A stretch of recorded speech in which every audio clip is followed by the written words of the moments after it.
Known as one of the most notorious paranormal cases in recent history, the story of the Ammons family in Indiana has gained widespread attention. Recently, Netflix released a movie called The Deliverance, based on the terrifying experiences and dark forces the family encountered there. From strange medical phenomena to disturbing possessions witnessed by professionals, this house became the center of intense paranormal activity. Chilling mystery.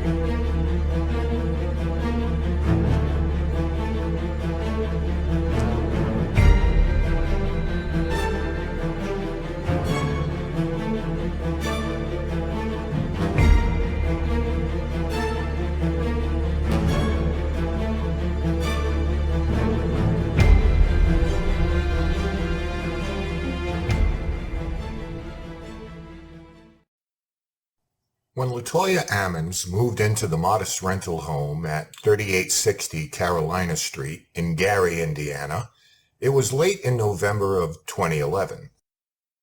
LaToya, along with her mother Rosa Campbell and her 3 children, hoped for a fresh start. The house, with its tan siding and brown trim, appeared unremarkable, an ordinary one-story home in a quiet neighborhood. For LaToya, it was meant to be a place of stability after the struggles and challenges they had faced as a family. Despite its plain exterior, the house immediately had an unnerving feel to it. The first few weeks were relatively normal, but subtle oddities soon began to surface. A sense of heaviness hung in the air, and LaToya began to feel an inexplicable dread each time she stepped inside. There was always a strange coldness, even when the heat was on, and the atmosphere felt dense, like a storm was always brewing inside the home. At first, it was easy to dismiss these feelings as mere anxiety about the move. But soon more tangible, unsettling things began to happen. Doors would creak open on their own, despite being tightly shut. Footsteps echoed through the house at odd hours of the night, though no one was walking. The family sometimes heard muffled voices coming from empty rooms, faint whispers that sent chills down their spines. The children, too, began to feel uneasy. LaToya's 2 sons and daughter started having trouble sleeping. They would wake in the middle of the night, crying or claiming they had seen dark, shadowy figures in their bedrooms. LaToya comforted them, dismissing their nightmares, but deep down her own fear was growing. The house seemed to be waking up in a way that none of them could understand. One of the most unsettling occurrences came when Rosa noticed strange wet footprints in the living room, as if someone had walked across the floor with drenched feet. The footprints appeared out of nowhere, and no one had been outside. These bizarre occurrences continued, leaving Rosa and LaToya puzzled and increasingly on edge. One night in March of 2012, LaToya and her mother Rosa experienced an event that would forever change their perception of the house on Carolina Street. By this point, they had grown accustomed to the strange occurrences, the unexplainable noises, the feel of being watched, and the odd shadows that seemed to move on their own. But that night, things took a terrifying turn. It was a quiet evening. LaToya had just put her 3 children to bed, and she and her mother were preparing to settle down for the night. The house was unusually still, and the only sounds were the occasional creaks from the house settling. The temperature inside was colder than usual, even with the heat on. The house felt off. Rosa had been feeling uneasy all day, like a storm was brewing inside the house, and she had the same strange feeling gnawing at her. They couldn't shake the sense that something was wrong. Then it started. From the front room, a loud banging sound suddenly erupted, as if something had crashed into the walls. Both the women rushed to the room, expecting to see that something had fallen over. But when they got there, everything was in its place. The air in the room felt heavy, as though it was pressing down on them, making it hard to breathe.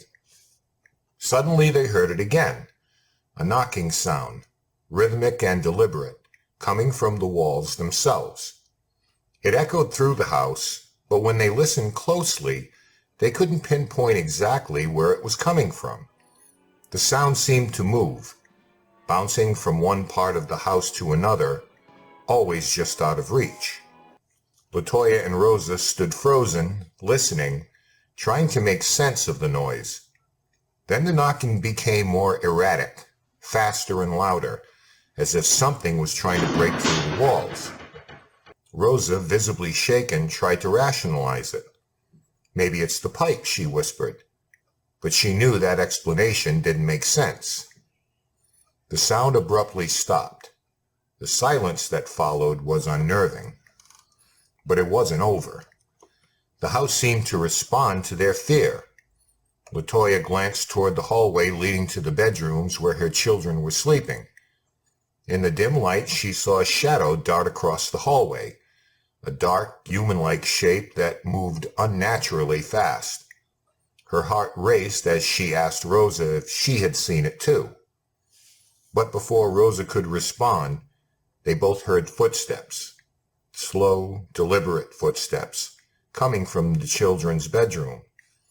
It was as if someone or something was walking around inside. Latoya's maternal instincts kicked in, and she bolted toward the room, terrified of what she might find. When they opened the door, the children were sound asleep, untouched by the strange events happening around them. But the room felt wrong. A cold, oppressive chill filled the air, and the feeling of being watched was almost unbearable. Latoya checked the children quickly, and once she was sure they were okay, she and Rosa backed out of the room, leaving the door slightly ajar. As they stood in the hallway, the banging started again, this time louder than before, as if something inside the walls was furiously trying to get out. Latoya and Rosa stood side by side, terrified but unsure of what to do. It was then that they noticed something even more disturbing. On the window of the front room, a strange oily substance had appeared. It was dripping from the blinds, leaving greasy streaks on the glass. Latoya and Rosa had cleaned that window earlier in the day, and there was no reason for the substance to be there. They wiped it away, trying to calm themselves, but the greasy marks returned within minutes, as though the house itself was rejecting their attempts to cleanse it. At that point, they decided to pray. Rosa, who had always been deeply religious, began reciting passages from the Bible, asking for protection and guidance. Latoya joined in, clutching her rosary tightly. The air around them seemed to vibrate with an unseen energy, a presence that neither of them could explain, but both could feel. The knocking, the footsteps, the shadows, they all seemed to retreat in the face of the prayers. For a moment the house fell silent again, but the peace they felt was fragile, temporary. They both knew that whatever was in the house wasn't gone. It was just waiting, lurking, and ready to strike again. By late spring of 2012, Latoya had endured months of strange and terrifying occurrences in her home. The chilling experiences had escalated to a point where she could no longer brush them off as imagination or coincidence. The oppressive atmosphere in the house had affected not only her, but also her children and her mother. The knocking sounds, shadowy figures, and unexplained physical attacks on her children became part of their everyday lives.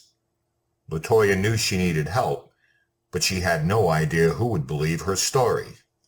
The breaking point came when her children, particularly her 7-year-old son, began to display signs that were far more disturbing than just fear. Her youngest son had started to behave in ways that terrified Latoya. He would growl, speak in a strange, deep voice, and his eyes would roll back into his head as if something had taken control of him. Her 9-year-old son was also acting out violently, showing uncharacteristic strength and aggression that made Latoya fear for her other children's safety. One day after her youngest son was found levitating unconscious in his bed during a family prayer, LaToya knew it was time to reach out. She had already tried blessing the home with the help of family and friends, but whatever was haunting them didn't seem to go away. Desperate and frightened for her children, LaToya decided to seek help from the local community. She first called her family physician in an attempt to find a medical explanation for what was happening to her children. During the visit, her children's bizarre behavior continued. They growled and cursed at the doctor in deep, unnatural voices, which was completely out of character for them. The doctor, stunned and visibly disturbed, suggested that LaToya seek help from other authorities. He called an ambulance to take the children to the hospital for evaluation. When LaToya arrived at the hospital with the children, the situation became even more unnerving. Hospital staff witnessed her sons acting out in ways that were beyond explanation. The boys, particularly the youngest, showed an unusual strength that alarmed the nurses. They seemed to be influenced by something that couldn't be explained medically. This behavior prompted the hospital to notify the Department of Child Services, who began investigating LaToya's claims. DCS worker Valerie Washington was assigned to the case. She was immediately skeptical, assuming that LaToya's children were either experiencing trauma or that the family was fabricating the story. However, during her investigation, Washington would witness events that shook her belief system to the core. On the day of her visit, accompanied by the Gary police and medical professionals, they arrived at the house to assess the situation.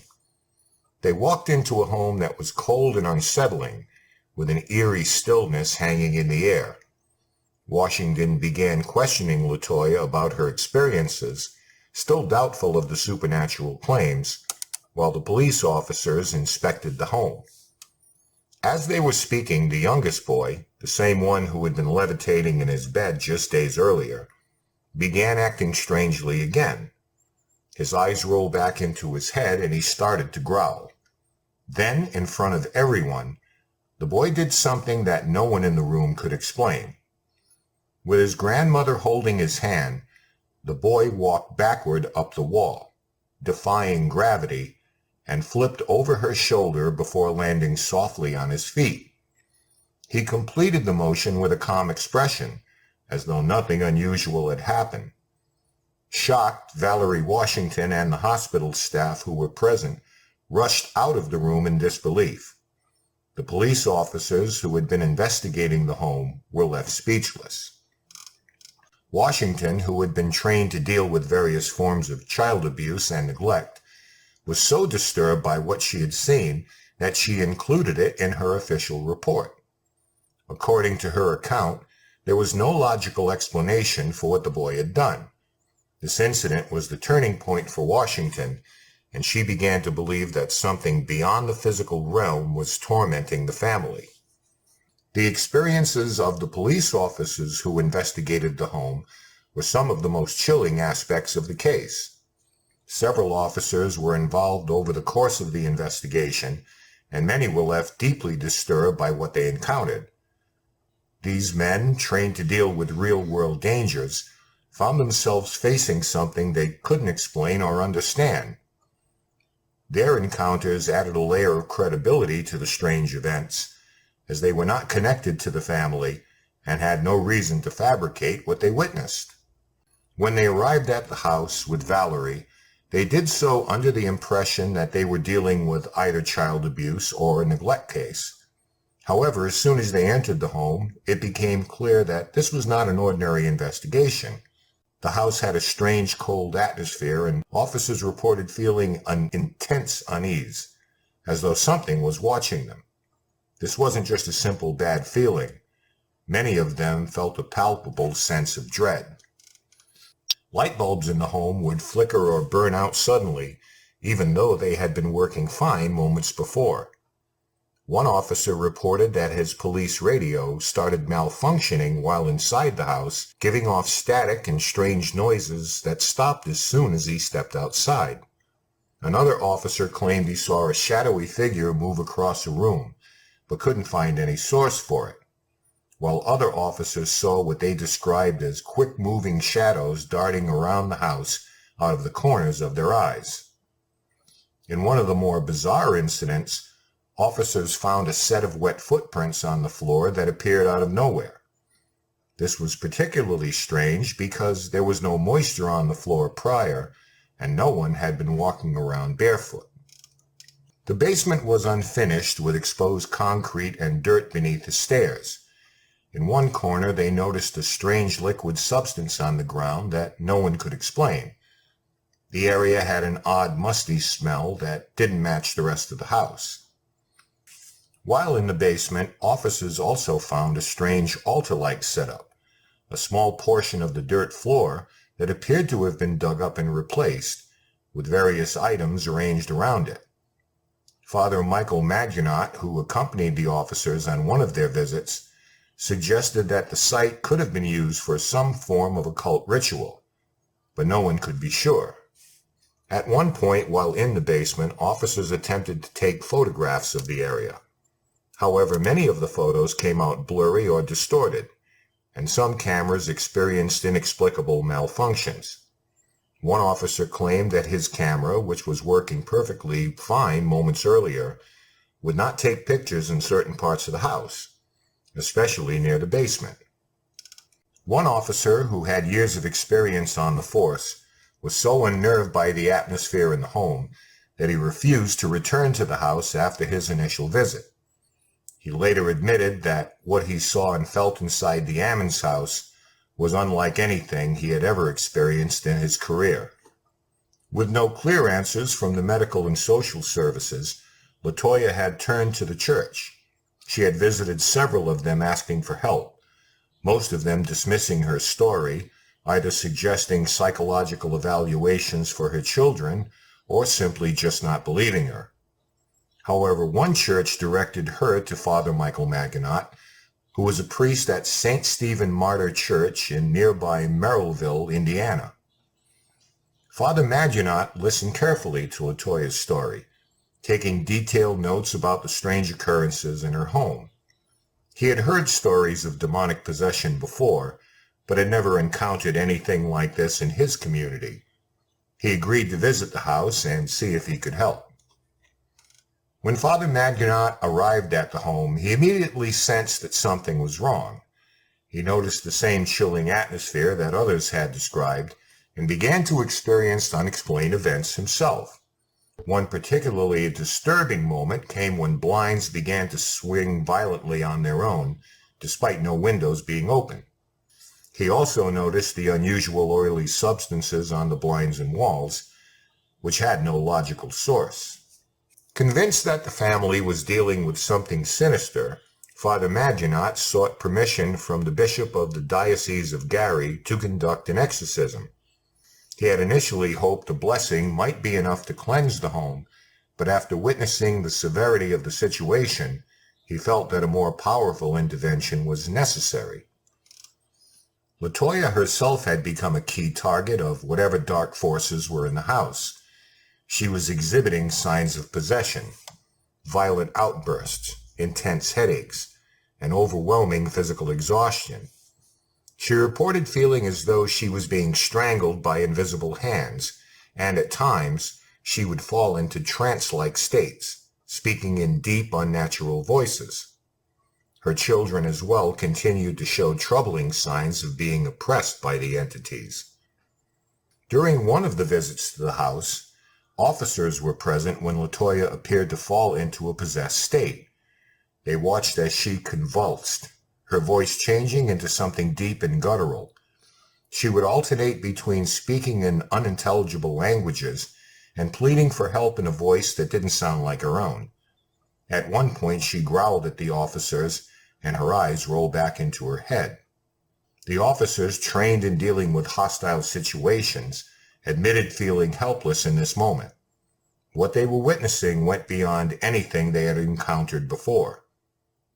One officer in particular said it felt as though a dark force was overtaking her body, and there was nothing they could do but stand back and watch. Father Maginot prepared himself for a battle. He gathered the necessary items for an exorcism: holy water, a crucifix, salt, and his ritual book. He also invited 2 police officers to accompany him, as they were already involved in the case and had witnessed some of the paranormal events. Additionally, Valerie Washington would be present to observe. The first exorcism was conducted inside the house. Father Maginot began with a minor exorcism, using a simple prayer to cast out evil spirits. He walked through the rooms of the house, sprinkling holy water and blessed salt along the windows and doorways to purify the space. As he prayed, Latoya sat in a chair, visibly anxious but hopeful. Officers who had accompanied Father Maginot to the house experienced some of the same cold drafts and unsettling feelings that had been reported by others. Despite their initial skepticism, many of them became convinced that there was something evil in the house, something they couldn't fight with their usual methods. One of the officers even assisted Father Maginot during the exorcism by holding Latoya down when she became particularly violent. As he continued his prayer, the atmosphere in the house seemed to grow tense, as if the evil presence was resisting the priest's efforts. Latoya's face began to change, contorting in pain and discomfort. At one point, she let out a guttural scream, as though something inside her was fighting to stay. The priest felt the tension, but continued undeterred. He commanded the spirits to leave in the name of God, invoking the authority of the church and demanding that any demonic entities leave the Ammons family in peace. After about an hour, the prayer session ended, but Father Maginot knew that the battle was far from over. The house felt quieter, but there was still a dark energy hanging over Latoya and her children. The second exorcism took place a few weeks later. Father Maginot had become increasingly concerned about the demonic hold on Latoya. Her symptoms had not improved, and in some cases they had worsened. In consultation with the bishop, he decided it was necessary to perform a major exorcism, a more powerful and formal ritual intended to expel deeply rooted demonic forces. This time it took place at St. Stephen Martyr Church, away from the home, which Father Maginot believed was still infested with evil. Latoya sat in the church's small chapel, her hands trembling and her face pale. Father Maginot began the Roman Catholic rite of exorcism, a solemn and intense ritual. He read aloud from the Ritual Romanum, the formal text used in cases of possession, calling upon God, Jesus Christ, and the Holy Spirit to drive out the evil forces. As he prayed, Latoya began to shake violently. Her body twisted in unnatural ways, and she started to speak in a low, otherworldly voice that wasn't her own. Again she growled and cursed, her eyes rolling back into her head as the evil inside her resisted the prayers. Several times she appeared to pass out, only to snap back with violent jerks of her body. Father Maginot pressed on, calling upon the power of Christ to bind the demons and cast them out. He placed his hand on Latoya's forehead, making the sign of the cross, as he commanded the entities to leave her body. Latoya's screams filled the chapel, echoing off the walls as if several voices were coming from her at once. At times her face would soften, and she would beg for the exorcism to stop. But Father Maginot knew these pleas were not coming from Latoya, but from the evil inside her. After what felt like hours of battle, Latoya collapsed, exhausted and barely conscious. The priest continued his prayers, sensing that the demons were weakening. Eventually, Latoya's body went limp, and the oppressive atmosphere that had filled the room seemed to lift, if only slightly. Despite the intensity of the second exorcism, Father Maginot felt that more needed to be done. Latoya had improved, but she was not yet free from the demonic oppression. A third and final exorcism was scheduled. This time, Father Maginot enlisted the help of 2 assistants to support him in the ritual, and they all gathered again at St. Stephen's Church. The third exorcism was the most intense of all. Father Maginot performed the ritual with unwavering determination, repeating the exorcism rite multiple times. LaToya convulsed as if her body was fighting the very words of the prayer. Her face twisted in agony, and she let out piercing screams, followed by deep guttural sounds that no human voice could naturally produce. The priest continued to command the demons to leave, calling them out by name, and demanding that they depart from LaToya's body. As the ritual progressed, LaToya's resistance began to fade. Her body, which had been tense and contorted, gradually relaxed.